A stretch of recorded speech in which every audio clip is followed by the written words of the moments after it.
tonight on Thursday Night Football on NFL Network. Troy Polamalu missing his second consecutive game. Again, this is just 4 days after Ben Roethlisberger and the Steelers lost in this building to the Jets.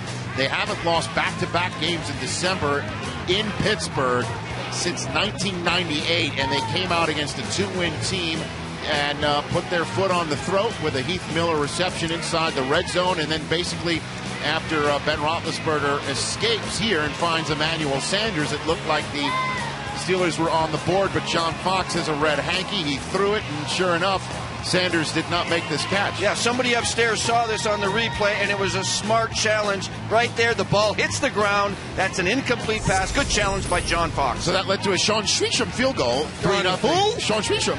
It's 3-0 Pittsburgh. Second quarter, Roethlisberger is sacked by Charles Johnson, and wouldn't you know it, this man who had his nose surgically repaired a couple weeks ago, he's now bleeding from that nose again.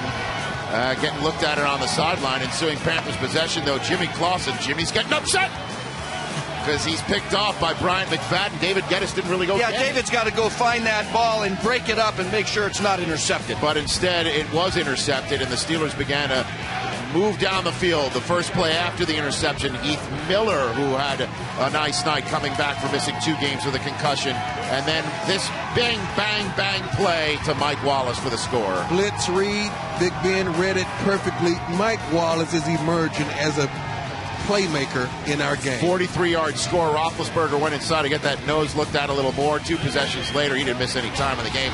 There's Emmanuel Sanders right there for 35 yards. SMU! Down to the Panthers 29. 4 plays later, 3rd and goal. Rashard Mendenhall rushes it in. 17-0. The Steelers would get an easy 3 right before the end of the half after the Panthers turned it over on the ensuing kickoff. So it's 20-0 at half. 3rd quarter, Roethlisberger thrown to Hines Ward. But we've got a flag on the play. Richard Marshall called for pass interference. 3 plays later, 3rd goal, and Big Ben is tall. That's why they call him Big Ben. And it's a touchdown. 27-0. Steelers go on to win 27-3. And as I mentioned several times, the Steelers are 1 win away next week in Cleveland from being the AFC North champ. If the Ravens lose any of their last 2 games, they're in Cleveland this week and then at Cincinnati the next. Then that would give the AFC North to the Pittsburgh Steelers.